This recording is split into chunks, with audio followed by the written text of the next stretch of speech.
Screen. So we are little 5 minutes behind schedule. So I'm going to speak on polarization of light completely. I'm a little misfit here, but but it is indeed a great pleasure and honor for me to speak on this very auspicious occasion. So my sincere thanks to Dr. Alok Mishra and Dr. Gagi Mitra for asking me to deliver a talk to this distinguished audience.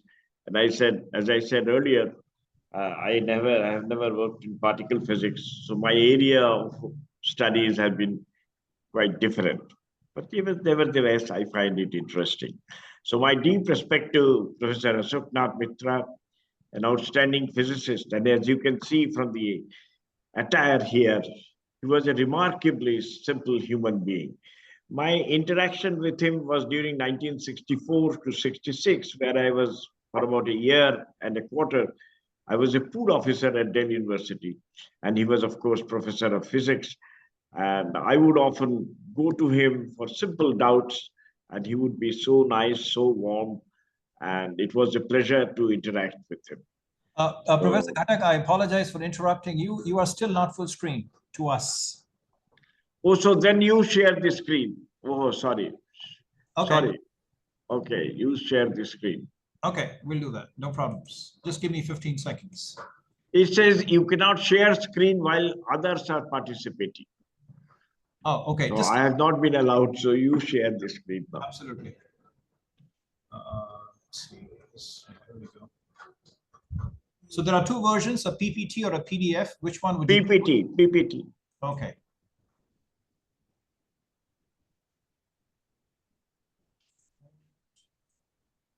So share.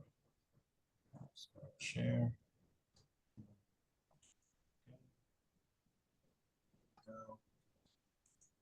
Let's go full screen. Yeah. All right, we're there. Okay.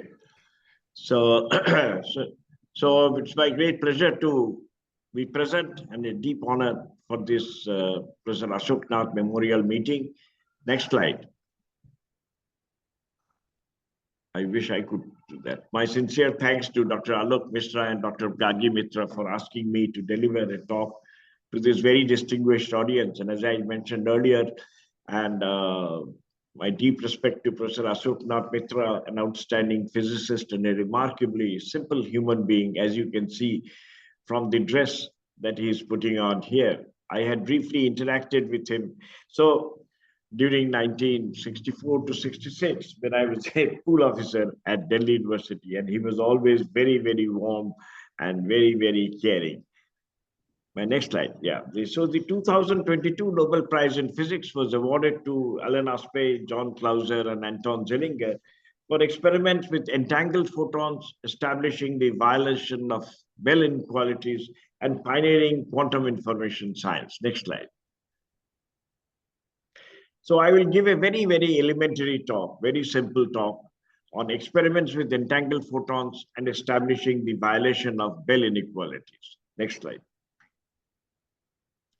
So I thought I should mention that this is part of the National Quantum Mission. Our India is investing a large amount of money, DSTs, on National Quantum Mission, and understanding of the basic concepts that entanglement and Bell's inequality is very important. So the topic that I'm going to talk today is really quite important, although reasonably simple. Next slide. So understanding of experiments with entangled photons, establishing the violation of Bell inequalities are topics of great importance. Next slide. So the question, what is light, has intrigued mankind ever since he or she could see. Here I see a sadhu worshipping the light from the sun. Next slide.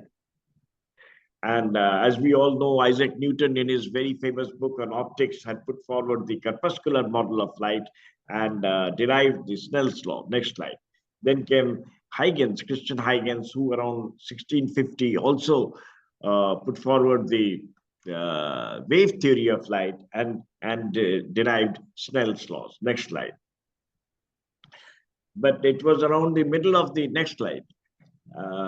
the famous experiment, Thomas Young's experiment, 1801, which finally established that light is indeed a wave. He did the two-hole interference experiment, from which he could say that light plus light can produce darkness. Next slide. So this he did. So this is the simple interference experiment that proved that the light was a wave. But the question remained that how could it propagate through vacuum? Next slide. So Maxwell put forward the laws of electricity and magnetism in the form of four beautiful equations. He introduced the concept of displacement current and derived the wave equation. And therefore, he predicted the existence of electromagnetic waves, and he could calculate from the known values of electrical and magnetic constants that the velocity of electromagnetic waves in free space will be 311 million meters per second. Next slide. So the above value was very close to the value of speed of light measured by Fizeau in 1849, which was about 318 million meters per second. Next slide. And with faith in rationality of nature that these two numbers cannot be accidentally equal, Maxwell predicted the existence of electromagnetic waves and said that light itself is an electromagnetic wave. And he said this is the plane wave solutions of Maxwell's equations, as you all know. And what I have shown diagrammatically and through the equations is an X-polarized light in which the electric field oscillates in the X direction and the magnetic field in the Y direction. Next slide. So you can also have a right circularly polarized line in which the electric field at a particular point can rotate on the circumference of a circle, either in the clockwise direction to produce the right circularly polarized electromagnetic wave or the left circularly polarized electromagnetic. Next slide. And then came Einstein, as you all know, and 1905 was Einstein's year of miracles, in which, according to John Stachel, he wrote down 5 papers that changed the face of physics. Next slide. And in the second paper, in his year of miracles, Einstein wrote, light, radiation energy, consists of indivisible quanta of energy, E is equal to h nu. Next slide. And also the momentum of this light quantum that he introduced came to be later known as the photon, which has the momentum h nu by c. Next slide. So in 1926, Einstein's light quantum came to be known as the photon. Next slide. Now, if you have an unpolarized light like that coming from a sodium lamp, you put 2 thin sheets of polarides, and one polarizes, you have an X-polarized light, and then you have another polaride, which is whose pass axis is at an angle. So as we all know, the electric field is cos theta, Ex prime is Ex cos theta, and therefore the intensity varies like I0 cos square theta. So this is the famous law of Malus. Next slide. So you can do this experiment with 2 crossed polarides, 2 polarides oriented with one with respect to the other. In the first slide, first photograph, you have two parallel. So the most of the light will go through in 45. When they are inclined at 45 degrees, half the intensity will go through. If they are crossed polarides, 0 light will go through. Next slide. Now we consider a single photon source. So single photon source, you pass through a polaride and you get what is known as an X-polarized photon, which I denote by X, get X. And therefore, if it is passed through another polaride, then you have the probability of passing through becomes cos square theta. So no one can predict whether a particular photon will go through or not go through. You can only tell the probability of passing through, which is cos square theta. Next slide. Next slide. So you can have a 45-degree polarized beam, as you know, with falling on an appropriately oriented calcite quarter wave plate, and can produce a left circularly polarized ray. But if you have a 45-degree polarized photon and you make it incident to a calcite quarter wave plate, then it passes through the calcite quarter wave plate as an ordinary beam as well as an extraordinary beam. It is both with the S polarization and the P polarization, and it superposes with itself to produce a left circularly polarized photon. So you can have a left circularly or a right circularly polarized photon. Next slide. So the right circularly polarized photon has an intrinsic angular momentum of plus h cross. The left circularly photon has an intrinsic angular momentum of minus h cross. Next slide. And this was put forward by Satyendranath Bose in his famous manuscript that he had submitted to Einstein in 1924. But Einstein had deleted that portion. And so therefore, Satyendranath Bose never got the credit. Next slide. In a very recent paper in American Journal of Physics, I have tried to prove to the Western audience, I mean, the people in India know that he had actually put forward the concept of the angular momentum of the photon before the discovery of quantum mechanics in 1924. And I have tried to, in this small letter, I have tried to convince the Western scientists that it was Satyendranath Bose who had put forward the concept of this intrinsic angular momentum of the photon in 1924 itself. So last year we celebrated 100 years of the concept of the angular momentum of the photon. Next slide. So you have an X-polarized photon can be written as a superposition of the right circularly polarized photon and the left circularly polarized photon. And if you make a measurement of the angular momentum of the intrinsic angular momentum of the X-polarized photon, as you all know, there will be half probability of getting H cross and half probability of getting minus H cross. Next slide. So you have similarly a calcite crystal, and as you know, it exhibits double refraction. Next slide. So when an unpolarized light beam is incident normally on a calcite crystal, it usually splits up into two linearly polarized beams. Next slide. Next slide.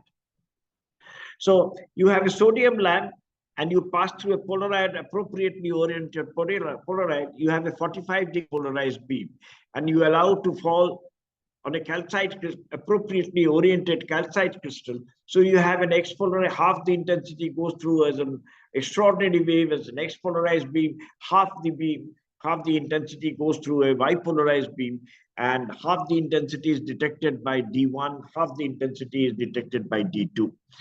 Next slide. If you have, no, previous slide, please. If you have a single photon source, and so, as I mentioned earlier, it is a superposition of the X polarization and the Y polarization, then it is in both the beams. It is in both the beams.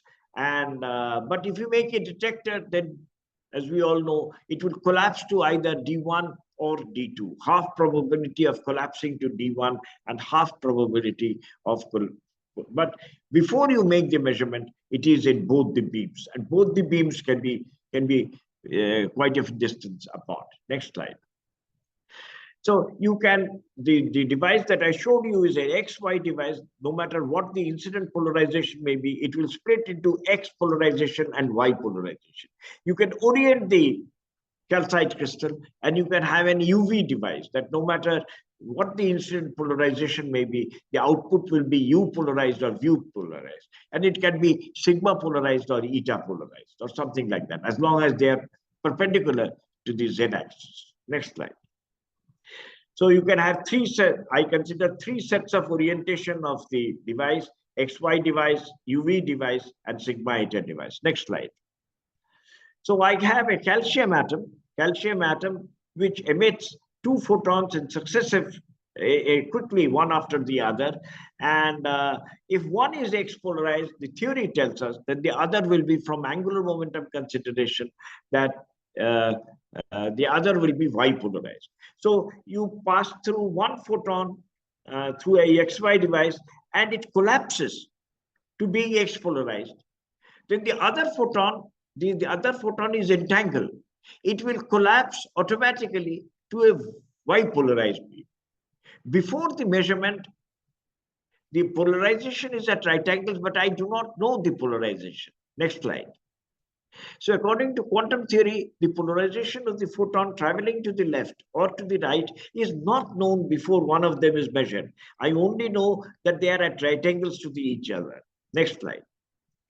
If the photon going to the left is passed through an XY device and it is found to be X polarized, then the photon going to the right collapses to a state in which this polarization state is Y polarized. So it collapses to being Y polarized. And these are the famous Alice and Bob experiments, and they can be millions of kilometers apart. Next slide. Similarly, next slide. Similarly, if Alice measure makes it pass through an UV device and it is found to be U polarized, then the polarization to the photon going to the right collapses to a state in which its polarization state is for sure V polarized. Next slide. Next slide. Whatever happened to one particle would thus immediately affect the other particle wherever in the universe it may be. Einstein, as you all know, called this spooky action at a distance. Next slide. So in 1935, EPR, Einstein, Podolsky, and Rosen wrote in a paper, physical review paper, that if quantum theory was correct, then two particles, if quantum theory was correct, then two particles which are millions of kilometers apart can be entangled in the sense that by determining a property of one of the particles, the property of the second particle can be instantaneously changed. Next slide. And special theory of relativity forbids that, and the transmission of any signal faster than the speed of light. And this came to be known as the famous EPR paradox. About 30 years later, experiments confirmed the predictions of quantum mechanics, namely Einstein's impossible proposition was in fact correct. Instantaneous changes in widely separated systems did occur. Next slide. So EPR argued that if without in any way disturbing a system, we can predict with certainty, that is with probability equal to unity, the value of a physical quantity, then the second particle must have possessed the measured property before the measurement was carried out. Next slide. So we assume the photon, therefore, we assume a simple hidden variable theory. Photon carries all the information. Thus, there must exist hidden variables so that we can assume values of all observables of a system. So if the left photon, I know that it is XU sigma. That is, if I pass through an XY device, it will be measured X polarized. If I pass through a UV device, it will be U polarized. If I pass through a sigma eta device, it will be sigma polarized. Then the right photon will be YV eta polarized. Next slide.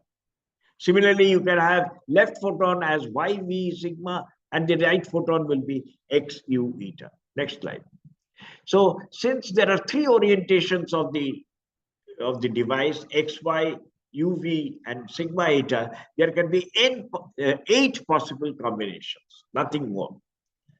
So for example, in the fifth one, N5, let us suppose we detect N5 pairs characterized by YU sigma. If you pass through an XY device, it is Y polarized and so on. So I want, next slide, I want to calculate, say, P of XU. What does Px of U imply? That what is the probability of obtaining X polarization if you pass through an X polarization when you pass the left photon through an XY device, and U polarization when you pass the right side photon to a UV device. So P of XU corresponds to N3 and N4. And so therefore, next slide, therefore P of XU will be N3 plus N4 divided by the total number of events that we occur. Let me do another example. So I next calculate P of X sigma. So P of X sigma is the probability that the left photon is X polarized. Left photon is passed through an XY device and I measure it X polarized. And the right photon is passed through a sigma eta device and I measure sigma polarized. So it corresponds only to N2 and N4 and no one else. And so therefore P of X sigma is N2 plus N4 by N. And next slide, I can have P of sigma U, similarly N3 plus N7 by 9. So if you add them up, you get so much. Next slide. And then P of XU is so much. So from which you get because obviously we can see that the numerator of the first equation is larger than the numerator of the second equation. So P of XU is less than P of X sigma plus P of sigma U. What it means is this is the simple form of Bell's inequality, first put forward by John Bell in a remarkable 1964 paper, And he died at the age of 60 or 62. And otherwise, many people feel that he must have got the Nobel Prize. So let me now calculate what is P of xu according to simple quantum theory. So P of xu says that the left photon is passed through an xy device and you measure it to be x polarized. When you measure this to be x polarized, quantum theory tells us that the right photon is automatically y polarized, collapses to a state which is y polarized. So therefore, if it is y polarized, as I had discussed in the experiment some time back, the probability that I will measure a U polarization will be given by the Malus's law. So half cos square pi by 2 plus theta, because that is the angle that the y-axis makes with the u-axis. So that is equal to half sine square theta. Next slide. So P of xu, according to quantum theory, is half sine square theta. Next slide. P of x sigma is half sine square phi, and P of sigma u is half sine square phi minus theta. So therefore, Bell's inequality, which assumes hidden variables, will imply, unfortunately it is not readable, sine square theta less than sine square phi plus sine square phi minus theta. Next slide. So thus, according to quantum theory, if validity of Bell's inequality will imply sine square theta less than sine square phi plus sine square phi minus theta, and if we assume theta is equal to 2 phi, then the above inequality means sine square 2 phi is less than equal to 2 sine square phi. And for phi is equal to pi by 6, we will have, therefore, sine square pi by 3 is so much. So this is an impossibility. And thus, quantum theory and Bell's inequality are not compatible, which implies that either quantum theory is right or theory based on hidden variables, but not both. So there are many experiments that have been done, and the most beautiful experiment is by Alan Aspect. Can I have the next slide? So according to which he writes, this is an apparatus for performing a Bell test, which was designed by Alan Aspect. And a source emits a pair of entangled photons of two different frequencies or two different colors. Their polarizations are analyzed by A and B, and the corresponding correlations and coincidence measurements are measured. Next slide.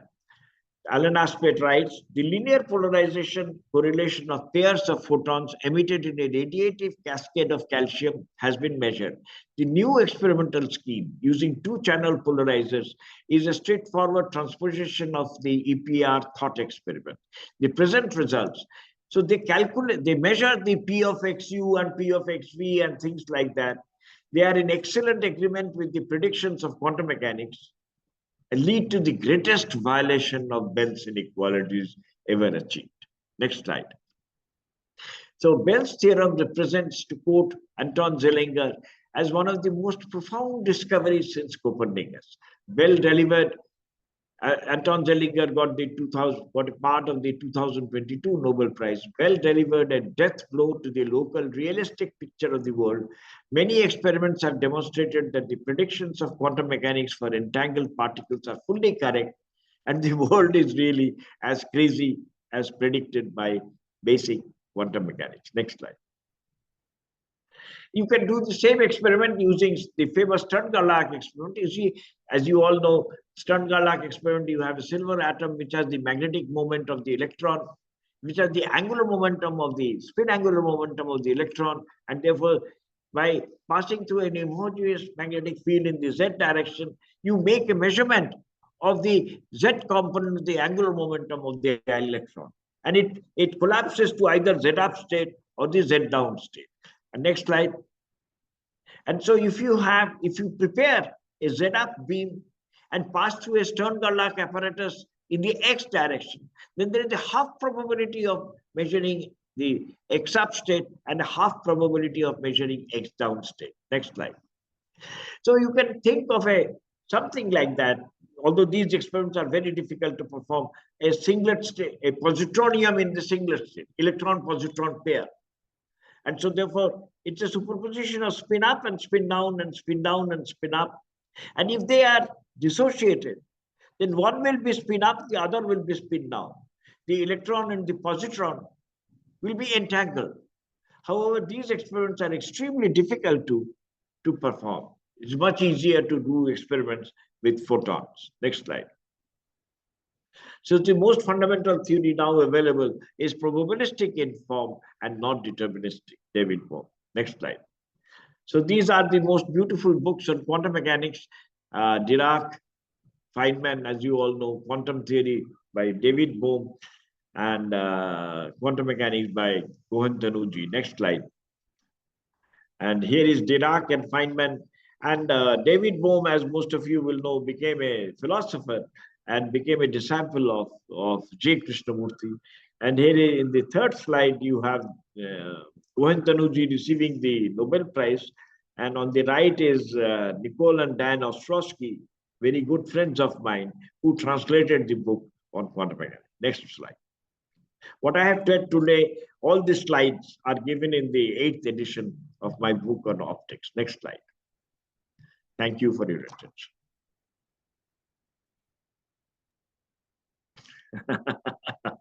Very simple talk, sorry. Thank you, Professor Ghatak. Now, this talk is open for questions. No questions, too elementary, no questions.